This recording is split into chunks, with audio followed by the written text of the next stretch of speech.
I'm continuing the presentation from the other day about symptoms of the system that we treat as the problem. And this is specific for frantic, fearful, negative, distractive thinking. So that basically means that where you are is okay, but for one reason or another, you don't feel okay. Hey everybody, thanks for coming. I'm going to do a quick presentation. This is part 2 of that fear as a system symptom rather than something that's separate. And this is like a big ass deal, I think, in development, because we're basically saying like a lot of the problems that you think that you have to solve before that you're happy are a result of this primary thing. And so if you can kind of like touch or address that primary thing, then those other problems kind of like collapse. And then you get to like, I don't know, live your life and be happy. And this is like, I have some steps presented for us today. And this is the premise of what I will be offering in Hope Rehab, which I've been doing with volunteers over the past like 4 weeks, 6 weeks. And it's like I said, like it's a BFD. I've been in development for a while, and this really simplifies everything and helps you kind of find relief like ASAP. And what's so trippy about internal development is like we're still operating in time where we're saying like, I'm right here, but I can't feel good until I'm over here. And over here, hey dad, over here is where I'm more confident, or I have released that fear, or I've let that go, or I've healed that, or I've come to terms with that. And so we're still holding ourselves apart from feeling good when it could be accessible right here, as long as we didn't think we had to wait till we got right here. And that's not necessarily something that is digestible when we first hear it. We're like, no, but I need that till I feel better. And if you have time, I'd say like unpack that and ask if that's true, because it wasn't for me and it hasn't been for my clients. So if you're joining today, this is part 2 of fear and negative thinking as a function of a system flaw rather than something in and of itself. So I'm going to tell a personal story here. I got poison ivy. Like you can still see it. It's really on, like heavy on my legs. I've got it like a little bit here around my hairline. And while this, like, I have it, I'm like, what the fuck is wrong with my body that it's telling me to do something that makes it worse? So my body is like, this itches, itch it. And if I itch it, the bitch gets worse. And I know because I have, and it did. And so I'm really like, what the fuck? Like how my body is like my source of wisdom, and I kind of like follow its intuitive guidance. And it's like, so why is it telling me to do something that makes it worse? And that, my friends, is basically thinking that comes from, that's like survival thinking. Survival thinking does the same shit to us, where it's like, hey, here's this problem, attack this problem, scratch this problem, put all of your attention on this problem, and it makes it fucking worse, because it's the kind of like upset, fearful, unsafe thinking that provokes or points out the problems to solve, the thing that itches. And then our mind is like, let's make it worse. Let's put more of our focus on how we're here and that's there, or this happened, or they did that. And it exasperates the sensation of helplessness, of powerlessness, of frustration, it's like, it's debilitating. It spreads it. And not only that, like you, like, I don't want to say you suck as a person, but like, you're not going to be fun to be around. You're not going to do your best thinking. Physiologically, if you're in fight or flight, like you're doing a lot of damage to your health. And so again, here's this thing that our mind is like, yo, scratch this, be with this, do this. And it makes it worse. So there is an element of awareness that's required to kind of demo this protocol or this technique, and that's basically like being able to notice when you're thinking about something that doesn't feel good. And how do you know you're thinking about something that doesn't feel good? If you look around, and everywhere here is safe. It's like no imminent threats. I ate breakfast. I interacted with somebody, like everything is okay. But for one reason or another, I'm stressed, I'm scared, I'm worried, I'm angry, I'm upset. It's like physically, everything I can see is okay, but I'm still not okay. And that's our signal that we're thinking from a place of lack. So what do you do? Well, if you've got poison mind V, it's good shit, right? Hold up on using it till I trademark it. If you've got poison mind V, what you do is, the first step is, oh my God, be so nice to you. Be so nice to yourself.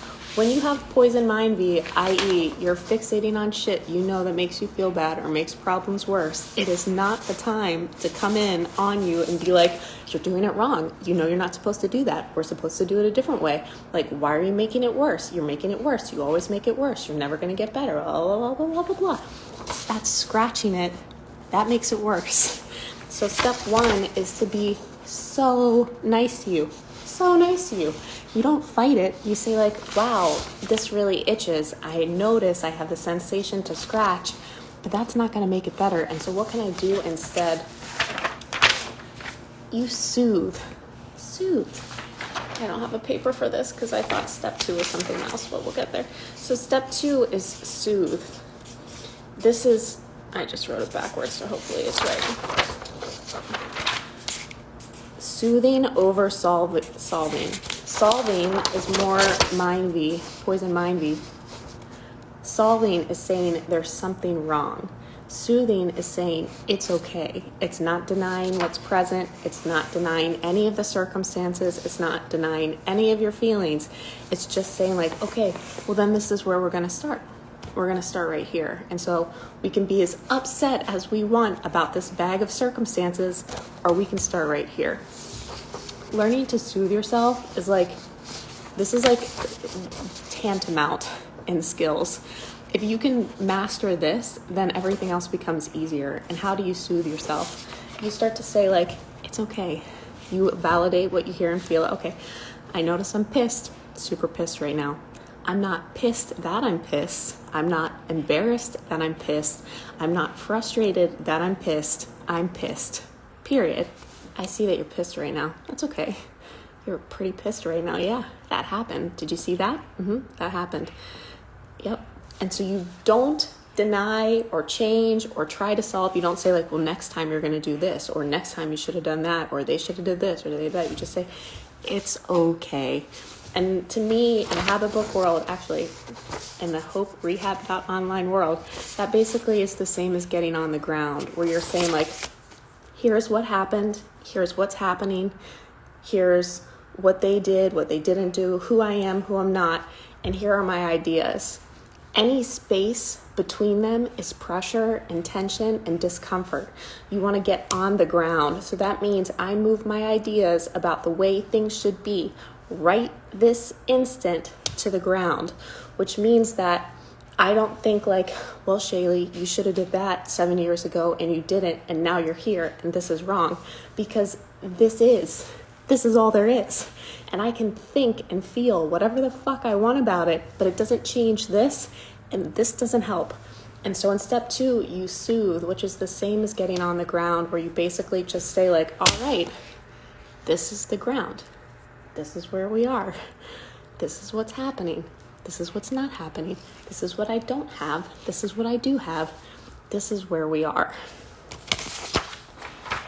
Step 3 is recognizing that you have a lot of practice being off the ground, and you have a lot of practice scratching itchy thoughts, and you have a lot of practice looking for things to scratch, and that's okay. So that's, like, get on the ground about it. It's cool that that's happening. And step 3 is chillin', skillin', which is basically we're saying like, 3 backwards. We're saying like, this is thing that you're practicing. It's going to take time to practice. 1, the awareness that you're doing it. 2, choosing something else. And 3, soothing. So it's like, hey, yo, this is a practice. Chilling, skilling. Some days I'm going to be great at it. Some days it's going to be a little bit harder. But I'm going to keep getting up and I'm going to keep trying. And eventually I'll get good at it. All skills are learnable. All things are skills. Like, there is nothing that you cannot learn if you do not practice and apply yourself, as far as I can tell. And if you've gotten, all blah, blah, blah, those are, let's say, like, most things. Never want to give it an all. So it's just sort of saying, like, be patient with yourself. So, in recapping from the other day, I was talking about, like, look, you had this primary experience of lack or pain that then created this offshoot folder full of problems that you wouldn't have had you not seen or felt this thing. An example would be like somebody lies to you. So you had this pain, this experience, this lack of stability, and so you then experience other things from this hole in a way that creates problems where there wouldn't be problems. It's like this whole, there are like 30 items and one of the items was bad, and then you make all of your decisions based on that experience with that one item. Statistically, like, it doesn't make sense. You can become aware and use this information. But I'm just saying, like, see if you can pay attention to when you have problems that you wouldn't have if you didn't know or if you hadn't felt something originally. One of these, that's a big one that you might not even notice or be on your radar, is having the experience where you think you have to prove that you're good enough. So maybe you didn't have enough. Your lack was in validation or attention. And so you don't know that you're worthy of love. You don't know that you're good enough to go for it. You have this issue about that, like, stems out into all these other things because of one experience or one time in your life where you weren't validated in that way. Otherwise, you'd be fine, you know? So it's sort of saying, like, in this example where I'm saying, I notice, like, I don't think I'm good enough, then I'm asking questions of life and experience that are saying, how can I be good enough? And that looks like, how can I do more? Am I doing enough relative to them? Am I successful enough? It doesn't necessarily sound like the original problem. It can be really, it can be kind of like camouflaged as something else.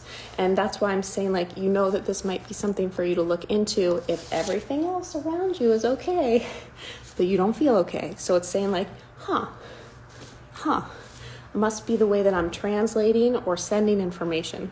So in this one where you're saying, like, I'm not good enough, I need to prove myself, this fundamental thing then comes out into all these other things about, like, okay, well, do I have the right shoes? Do I have enough friends? Am I trying hard enough? It's like all these other things you don't even know that they're from this, except for, again, like, everything's okay, but I'm not.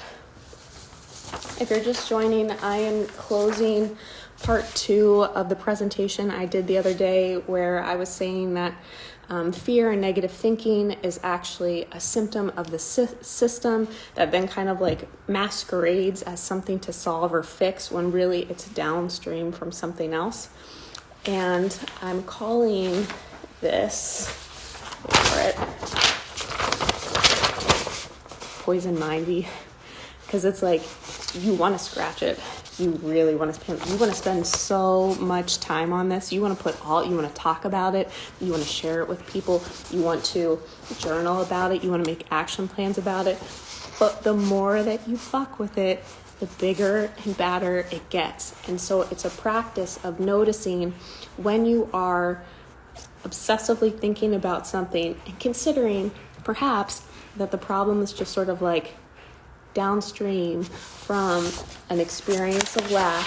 And so in this instance, the way that you solve this is not through action, is not through more shit. It's becoming safe with the fundamental issue. So if it's like around work, you come to see yourself and you say, like, look, I might not be this, I might not have that, but this is who I am, and this is what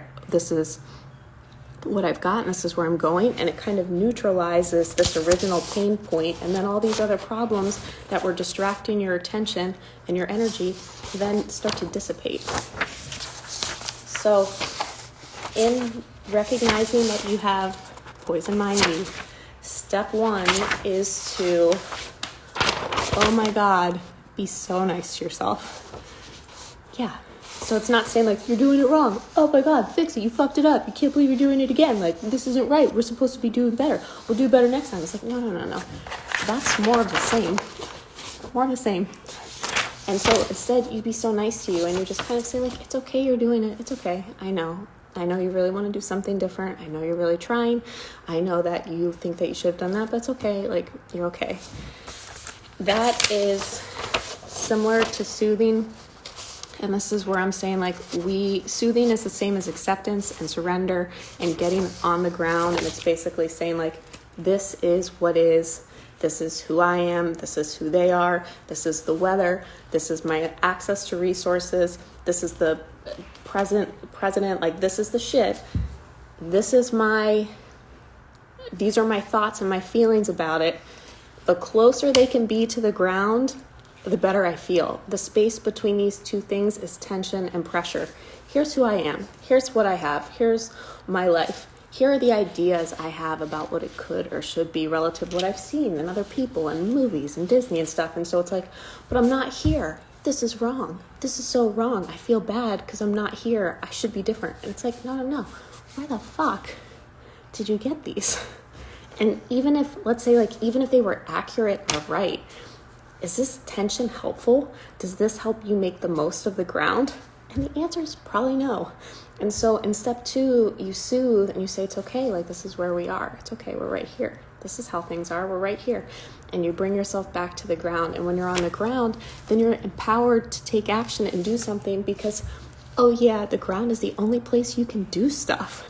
So when you're floating around up here and ideas about what you could have, should have said, what they could have, should have done, what happened back then, what will happen later, you can't do shit here. You can't do shit. And so I've been calling this, and Hope Rehab.online, focus fingers. And it's like, look, if you've got a lot of mental bandwidth, you've got like, let's say you've got 10 focus fingers. If 7 of your focus fingers are analyzing why things came to be or what they might be later or explaining how you're here or why you're this, that only leaves 3 fingers to touch the ground, which is the only place you can do shit. Do you see like the irony in all of it? And the mind, this is why I'm calling it poison mindy, because the mind is like, yeah, that's a great idea. You should do that. No, did you think about it enough? You should think about it more. Well, what about that one time? Did you analyze it from that angle? Did you think about it enough? And it's like, no, bro. Like, you gotta let it go and come down to the ground. And step 3 is chilling, skilling. And that's basically saying like, yo, this is a practice. It's great that you see the end line, the vision. You know that there's a place of peace. You know that you don't have to engage with poison mind V. You know you don't have to berate yourself. But you have some momentum doing that. Momentum is a habit. It's a pattern. It's okay. It's okay. And so if you take this on as a skill, then it's so much easier to fall off because you're like, oh, that makes sense. Like I've been using my right hand to write forever and everybody else is using their right hand, and maybe right hand is talking about shit that hurts or is wrong. So everybody's doing this and you're saying like, hey, wow, that doesn't do anything. And it doesn't feel good. So not only does it not do anything, but it makes things worse. But everybody else is writing with their right hand, and you practice with it a lot. And so for you to start to write with your left hand, it's just going to take some time, you know? And so in the interim, you're just chilling, skilling, you're just picking it up. Do you kind of see that all 3 stages or steps are basically the same thing? It's acceptance. It's self-love. It's saying like, hey, all those ideas I have, maybe maybe that's not the best place for me to focus or engage. It's really wild when you look at the way that the mind abstracts reality in a way that you start to have like all of this conflict that wouldn't exist except for you've been running different like drama in your head. And so you're madder at somebody and something because of the backstory that you made up for them. It's cute. And again, we're just like chilling, skilling. It's a practice. Somehow this came to be. Doesn't really matter. It doesn't really matter why we're behave this way. It doesn't really matter how this came to be. This is how we are. And so we're just kind of like accepting it. So I'm not walking around saying like, oh, you're messed up. You shouldn't do that. You shouldn't think about that. You're just negative thinking. I'm saying like, oh, you're thinking about that. That's okay. We get on the ground about it because the ground is where we build.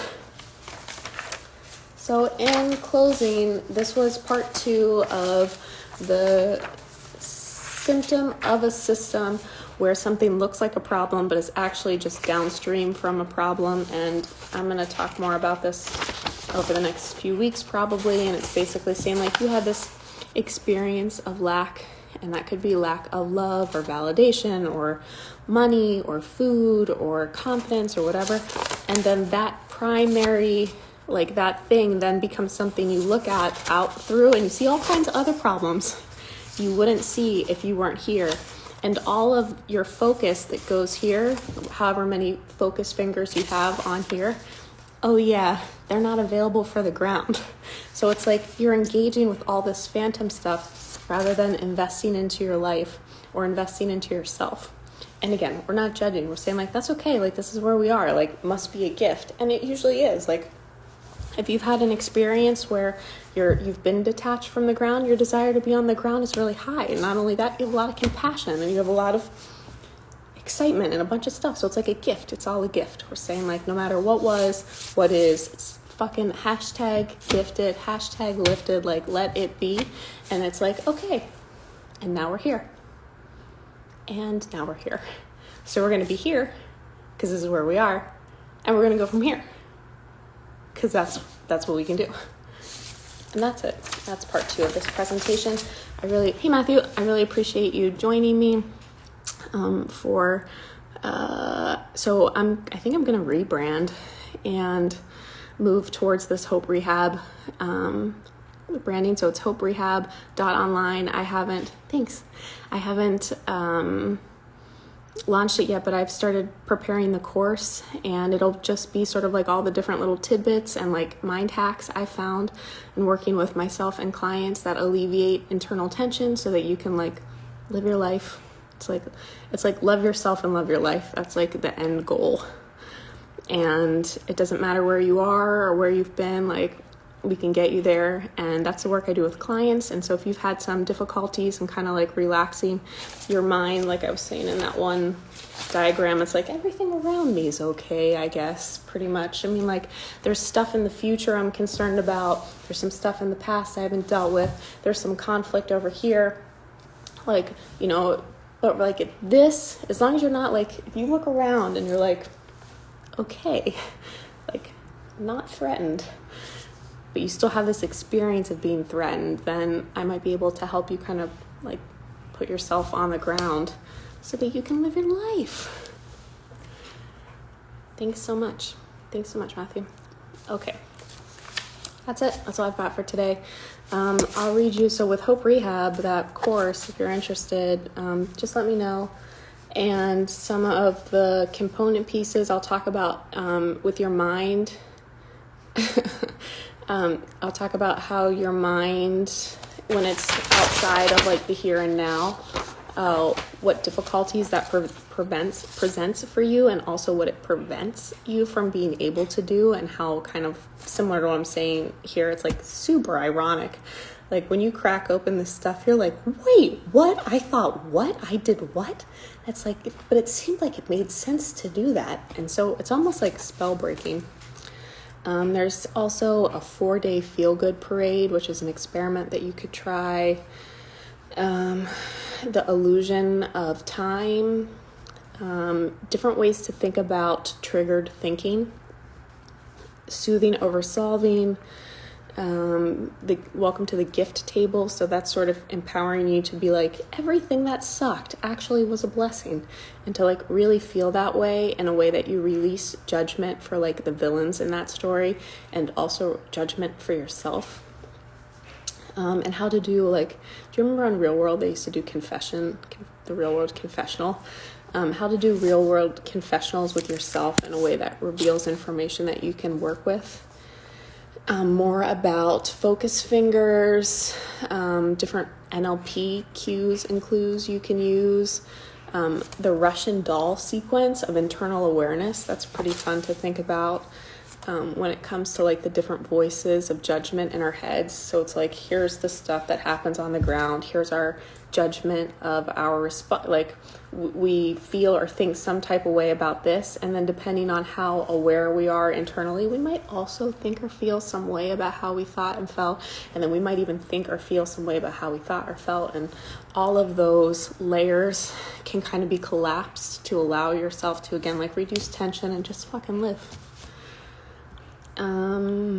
And then also talk more about moments of pain where kind of like high stakes life or death thinking comes from, and sacrificial being where it's like, it's like it at a deep level, we don't think it's okay for us to be okay because maybe other people won't be okay because we're okay. It's like, if I'm healthy and wealthy and happy and I love my relationships and myself, it's bad for other people. And it's like, when you say it, you're like, that doesn't make fucking sense.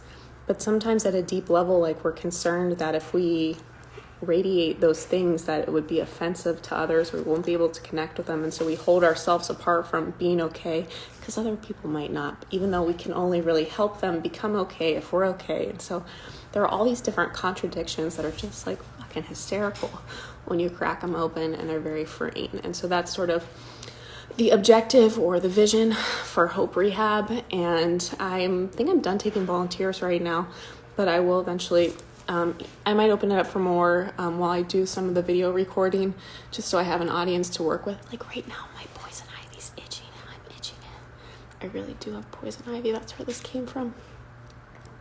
But it doesn't do anything itching. It makes it worse. If you missed the beginning of the presentation, that might not make sense, but today we talked about poison ivy, which is the trick the mind plays in thinking that you should think about what it wants to think about.